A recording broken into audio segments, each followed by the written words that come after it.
I tend to, like a lot of kids, bring my artwork back to my parents and show them what we did in school. And my dad would always correct them, you know. He would look at the perspective of things and look how things are drawn.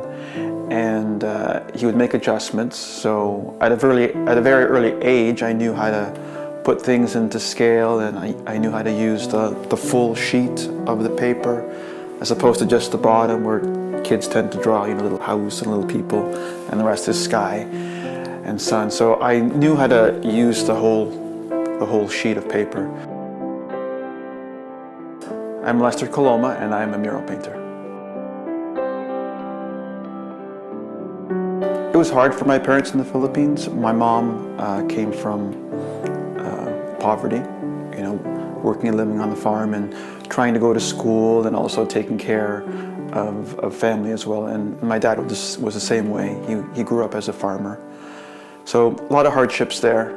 And when my older sister and brother were born, they just weren't happy with the opportunities that were, I guess, not available in the Philippines. So that's why they kind of made a plan to come to Canada.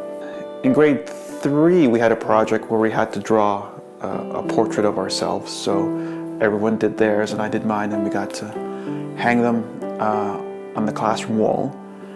And I kind of noticed mine was different because I already had an understanding of scale and proportion, while everyone else drew like giant heads and sticks for fingers and that. My dad was always encouraging me. He enrolled me in art school in the summertime and all kinds of other classes. So his influence for me to take up more of the page when I drew kind of directed me just to paint bigger and bigger, and my paper just got bigger and bigger, and my drawings got bigger and bigger. So when I did get a job as a mural painter after I graduated from school, it just seemed to make sense because it was, you know, large scale, and I was already headed in that direction. I spent 4 years at OCAD.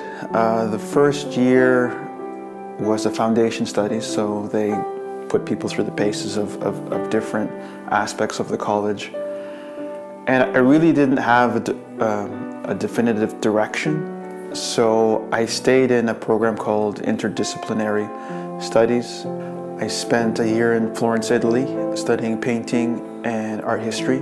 There's so much to see, especially in Florence. It's every corner you turn, there's something. If it's not the architecture, you know, there's the museums, there's the whole culture. It's an overload. I would pass this one little museum, and I would pass it every day, and I didn't realize there was an actual exhibit in there. So one day I popped my head in and checked it out, and it was an Italian artist who did large-scale portraits. And he would paint on different materials, not just canvas. He would paint on pieces of cardboard, he would paint on pieces of wood, and it was really influential because I hadn't seen people take that approach to creating artwork before. So after that first visit, I was kind of hooked, and I would visit there every day on the way to the studio. I bought his catalog of works, and it's been a big influence in how I create my work, trying to make the substrate, trying to make the canvas or the wood I'm working on come through and be part of the artwork as well. I like seeing things that are tactile. I like seeing brush marks. I like seeing that it's done by human hand. I like seeing scratches. I like seeing mistakes. I don't like things that are too perfect because I can't really connect with something that is, you know, very finished. I come from a big family, so I'm a middle child of 5 kids, so 2 older, 2 younger. Most of what pushes me is just, I think it falls back to family again. I see what my parents have done and what they have sacrificed to get us here, what they continued to sacrifice and do for us while we were here. I feel I don't know if obligated has a negative connotation, because I don't feel any negative or ill feeling towards paying back my family. I just feel that it's the thing to do. It's the thing that drives me. It's funny, he was trained as an architect, not really as like a fine artist, but he was always doodling and drawing people and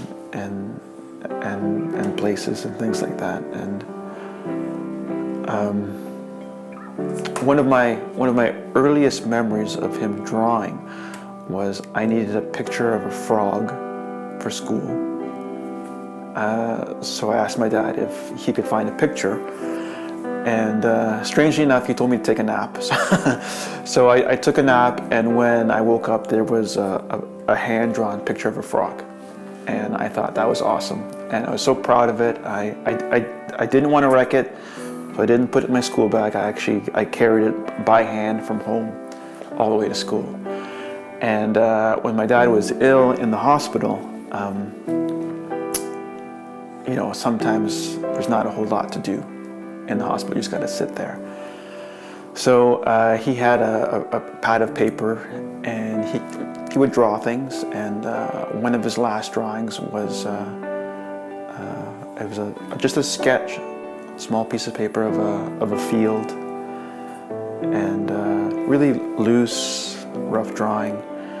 And in the middle of it was a tiny little man in this farm. So it kind of struck a chord, because you know, he was a farmer, and it was important for him to be almost recognized as a farmer, I guess, because his dad was a farmer, so he had that connection. So it's a nice little memento to have.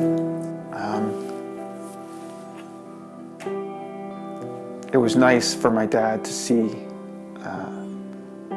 some of my artwork before he passed, so that was good.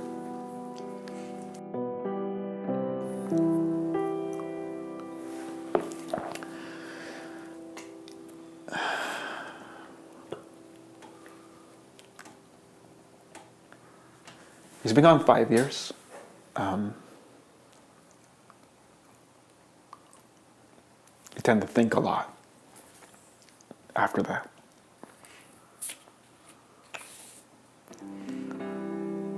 You go through a lot of emotions, you think a lot of things, and you kind of have those fragments of ideas floating in your head.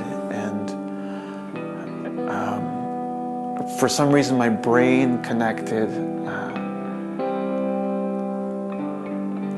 I do art.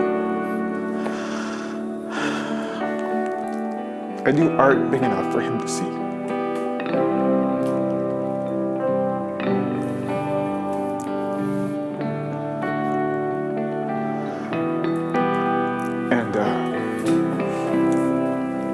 And the bigger I make it, you know, the more he can see it.